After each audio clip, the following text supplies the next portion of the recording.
I'd say be patient. If you're having a board meeting and people are ranting and raving about things, just take it in and talk to your board about it later and respond to the person with an email, or maybe even have our managers do it, depending on who it is and what it is. Be careful in that respect, because you never know. So I've always found that it's just good to don't be reactive, take your time. HOA Insights, common sense for common areas, exists to help all 2 million volunteer board members nationwide have the right information at the right time to make the right decisions for their future. This podcast is sponsored by 4 companies that care about board members: Association Insights and Marketplace, Association Reserves, Community Financials, and Kevin Davis Insurance Services. You'll find links to their websites and social media in the show notes. Thankless job. What comes to your mind when you hear those 2 words? Having served on the board of my condominium association, followed by decades of experience in this industry, there is one job that, without a doubt, deserves to be at the top of the list: the elected volunteer community association board member. So, as a regular feature of our weekly podcast, it's 1 episode a month devoted to sharing the stories of real-life unsung board heroes. In our eyes, a board hero is one of the 2 million elected volunteers who are worthy of recognition for simply performing this thankless job well. Welcome back to HOA Insights, Common Sense for Common Areas. I'm Robert Nordlund, and I'm here to share the story of an unsung board hero named Robert Willis. This is episode number 30, and if you missed meeting our other board heroes, you can find them on our website, hoainsights.org, or by subscribing to the HOA Insights podcast on your favorite podcast platform. But before you hear Robert's story, let me introduce you to one of our generous sponsors. Numbers matter, and we need numbers like game scores and bank balances to let us know where we stand. The same is true for your association. Is yours thriving or struggling? Let me introduce you to the FIPHO Health Score, like your own personal FICO credit score. Now in one simple number, owners and boards can learn the combined financial, physical, and operational health of their association. The good news, it's free at ourfipho.com. That's our, FIPHO.com. Learn how your association measures up. My name is Robert Willis. I'm serving on the volunteer on the board of directors at Silver Spur Court Condominiums, and I've been doing this now for 11 years. When I'm not working on the board, I'm spending time with my family, my hobbies, and of course, my job. Silver Spur Court is an 18-unit apartment-style condominium community in Rolling Hills Estates, California, with a budget of about $160,000. The building is 12 years old and about 83% owner-occupied. As you just heard, Robert has lived there and served as president of the board of directors for 11 years. So we asked him what first motivated him to get involved with the governance of his community association. These condominiums went up on auction. I was at the auction. So I saw all the people who won the units. And I looked around and I said to myself, there's so much mechanical stuff. There's so many things that need to be checked out. It's been sitting for a year. Who's going to do this? And I just said, well, maybe I'll do it, so I just jumped in. And ever since then, I pretty much have not been able to get off. Silver Spur Court has 4 seats on its board, and there are no term limits to board member seats. With Robert's term ending in January, we wondered if he planned on staying involved in the association. I kind of don't have a whole lot of choice. No, I'll stay involved. I shouldn't really say that I don't want to be. There's been tough times. We've had some tough people that have lived there. They're not there now, so we have a good group of people. But even with just 18 units, you get your share, Just you don't get the same share you do if you have 40 or 80 or 100. What's motivating me to stay on the board of directors is my ability to have my hands in what's going on at the condo, be able to help make the place a better place to live for everybody, help with keeping things maintained. And my team is a good team, and we all just work together, and we save thousands each year. I mean, we save a lot of money. And we just we do periodic maintenance together. I have a few guys that are retired, and they just do things, and I let them buy what they need to buy, and we slowly make it a better place. Robert is clearly motivated to stay on the board and invest his time in improving the association for the sake of the community at large. We asked him how much time he invests each week, as well as what special gifts he brings to the board of directors. Oh, it kind of varies. There was a year probably I was probably spending several hours a week, but now I can spend not much at all, just a few phone calls, very, very little time. Yeah, very little time. I like to make things happen. I like to get things done. And if I have a goal, I want to make the goal happen. So for the condo, it all started with the EV cars. We had just one or two people plugging in, and I said, no, we got to do something about this eventually. It's too early, this kind of thing. And I just pushed on by myself, and I found the Charge Ready program, with Edison, and I just started going down the road with it and found out that I could put this entire system in and charge everybody $1,000. Can I make them do that? So I talked to everyone. I said, here's the problem. We're going to do phase one, which is the upper parking. Can't do the lower parking yet, but yet you guys get to pay too. And everybody was willing to do that. We have some guest. We had a guest parking charger put in, so people who lived in the lower level could use that. But that was the good thing about it. We actually had people that were willing, And then after we put that system in, 2 years later, we did the second phase with Edison, and another $1,000 each owner, and now everybody in the entire condo can park and can charge in their own parking spot. So that's a great thing. So that saved us over almost $400,000 to put the system in, and we only paid $1,000 each. Unlike the previous board heroes that we've featured on this program, Robert is an absentee owner, meaning that he does not currently live at Silver Spur Court, even though he is serving on the board. We were curious as to how he felt about the renters in the community and how being an absentee owner might affect the dynamics of the board. Here's what Robert had to say. Being an absentee owner in this condominium for these 18 units, it really doesn't make a difference to anyone there, whether I'm there or I'm not, because I treat it as if I live there, and I take care of the place as if I live there, because I want it to be nice for all of us, and eventually I may want to retire there. It's a great place and a nice place. No, as far as my tenants, I've been very lucky. Okay. I've had very good people, in my unit. I've had retired people the whole time. I have people that actually want to take care of it and keep it as new as it's been since I purchased it. I'm very lucky in that respect. So I'm in good shape. I have someone in there now that will probably stay, so as long as I will allow her to stay, she can stay, so it's been good for me. The renters have been pretty good. When they move in, we give them a set of rules. We're not crazy or anything. We just kind of tell them, look, this is what you have to, this is what you should not do and what you can do. Trash, and when you're throwing things down, this kind of stuff.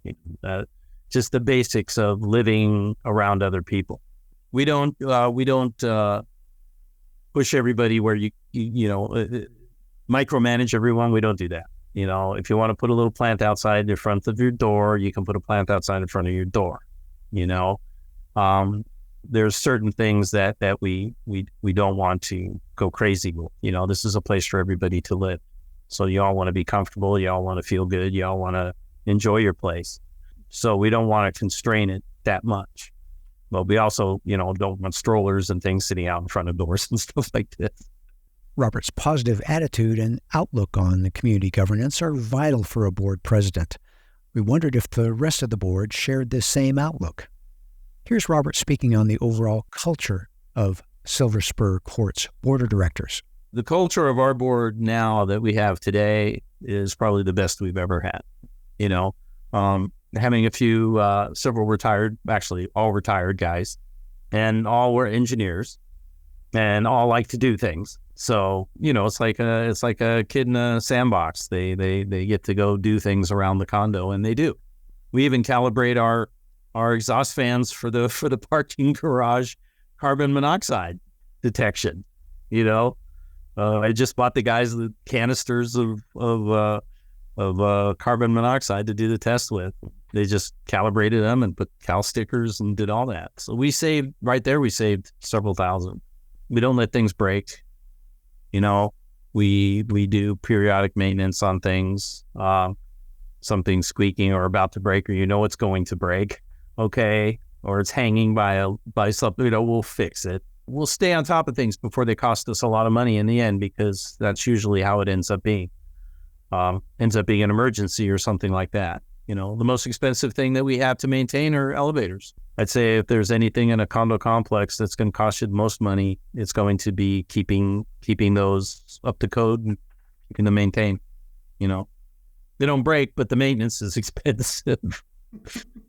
The board's unanimous drive towards protecting, maintaining, and improving the state of the community association seemed almost too good to be true. We asked Robert if there were any areas where the board could improve even further. For the board now, I think everything they do is great. I really have good people, you know, and they like what they're doing and they work hard to make it work. As far as the board goes, our board that I would like different as far as the people at this particular time, nothing. You know, we have a great group. I couldn't have it better. I keep wanting to get off the board because I didn't want the load, and these guys keep taking the load off of me, and it makes it much easier to the point where, okay, I really don't have to even be there or go there. I make sure, you know, they take care of it. Otherwise I would be there. I'd have to be there. There's things that you have to have your hands on, you know. So to be an absentee board of directors president, if you will, you need good people there that have their eye on everything, you know, and otherwise I'd be going over checking things out all the time. Robert seemed to really enjoy and cherish the working relationship he had with his fellow board members. We were curious if this extended to the board meetings as well. Here's how Robert feels about those. Do I enjoy them? I would say not in particular. I don't really enjoy the board meetings that much. I mean, we do get things accomplished with the good people. It's good. But then you'll always have somebody who has their say about something or is pushing, you know, in some direction. And, you know, you have to deal with that. You try to get the owners to participate, but sometimes you can't get them all to participate, right? So you'll have usually, out of 18, we have about 6 or 7 that do. I mean, but for the most part, it's okay. I don't look forward to them, but it's okay. We do them because we have to do them. By this point, it was pretty clear to us that Silver Spur Court HOA is a well-managed association, but there is a difference between well-managed and being well-funded. We asked Robert if he felt that the association fit into that latter category. What we're told to do, or what we're told we should do, okay, and what we're doing are two different things. We've been told, you know, how big to make our reserve, right? We look at what we're doing, what we're fixing, what's ahead. We look out 5, 6, 7, 8, 10 years. Where do we need to be? So when we were told up at 15%, well, that year we only went up 5%. Now, if you want to look at what they consider well-funded and not well-funded, okay, we're at the higher end of the red, but we look at it this way. Okay, there's 160,000 in reserves at the moment. We know what the things are that we need.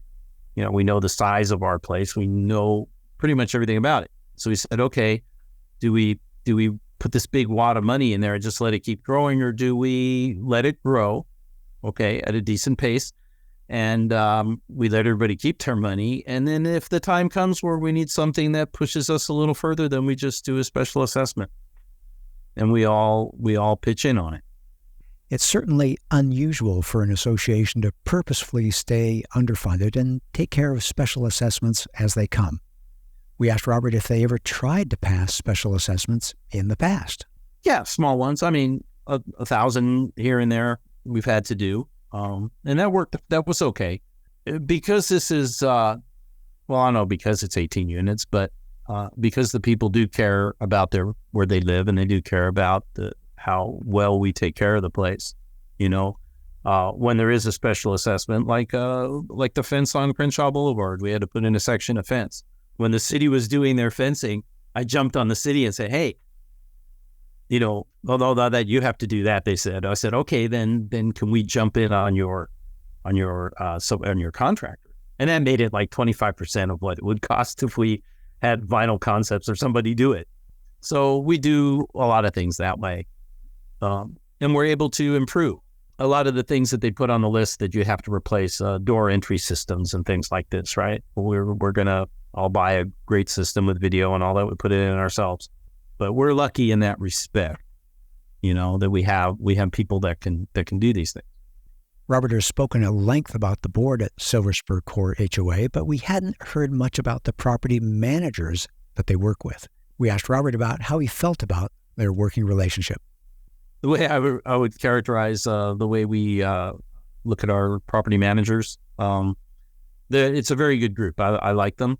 The woman that was taking care of us for the longest time is no longer there. We have somebody else, but we've worked with her before, and she's very good too. But no, I've always had no problem with it. I can make a phone call or just an email in the morning. Hey, I need this done real quick, and she'd be emailing me back during the day, and that's happening now too. We don't have to engage calling each other or anything like that. I can just do this easily by phone, and it makes it worth it. There's too much that has to be done on a monthly basis, to manage the operation, if you will, because it is like a business. And it's something that I don't want to be doing, or I don't want my secretary to be doing, or anything like that. It's too much. This way it's done. Everything's done properly. We get our monthly reports. We get our status reports. We get all these things. We may not agree with some of the numbers and things, but that's okay. We've been there long enough, and we know what we want and what we need. But overall, it's been a good experience, and I think it's worth the money that we spent. From what Robert had been describing, serving on the board of directors at Silver Spur Court appeared to be a pretty pleasant experience. We asked Robert what his most interesting challenge as a board member was in the 11 years he'd spent on the board. My most interesting challenge with this condominium complex has been a couple of owners that we've had. One decided that she was going to paint the concrete by the elevator by herself, and when she was selling her unit, and they always look at the judges always look at these owners more than they look at the HOA. She actually won this case that we tried to get her to pay to remove the paint, and we've had people that have said, well, I don't like where the drain comes down out of the building, I want it moved or something, right? These are the types of things you have to deal with. It goes without saying that between the COVID-19 pandemic and high inflation, the past few years have presented numerous challenges to shared living communities and their associations. We asked Robert if any external factors in the world were affecting the operation of Silver Spur Court HOA's board.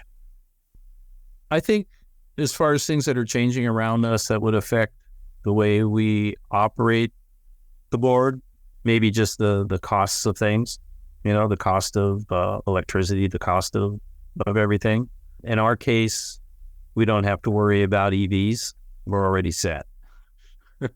Now, that would be a big thing for a lot of condominiums, I think.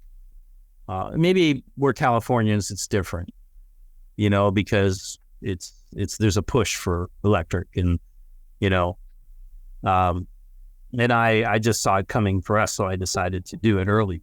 But that would be one of the things that I think a lot of the associations will be facing, is what do you do for the people with electric cars? Robert seems determined to forecast any sea changes that might affect the association and the community at large. We asked him what the association will be doing in the next year to improve its financial, physical, or operational health. Yeah, financial, I think we're good. I think as far as the physical feel of the place is kind of what we're kind of bumping up a little bit, putting more signage, making things look a little nicer. I mean, I don't know if you've ever been to Hong Kong or anything, but if you've ever been to a parking garage in Hong Kong and you just fall in love with what they do. They paint the concrete's painted, the walls are painted. I mean, it's so beautiful, right? But that's expensive in the States to do that. But it would look so cool to drive in there and have that present to you this way, right? Our elevators, just the interior of the elevator. You don't need to use the elevator guys for that. You can have really nice panels built and you just hang them, just like you hang the protector stuff, So you can do all these. We can do all this stuff ourselves, and I just want to make it elegant and nice. The Mercom door entry keypad like your old Bell phone. Lose that thing, right? And have video. So if you come to my gate, I see you on my phone. I can talk to you. I can let you in. We don't have to hand out the gate codes and things like this.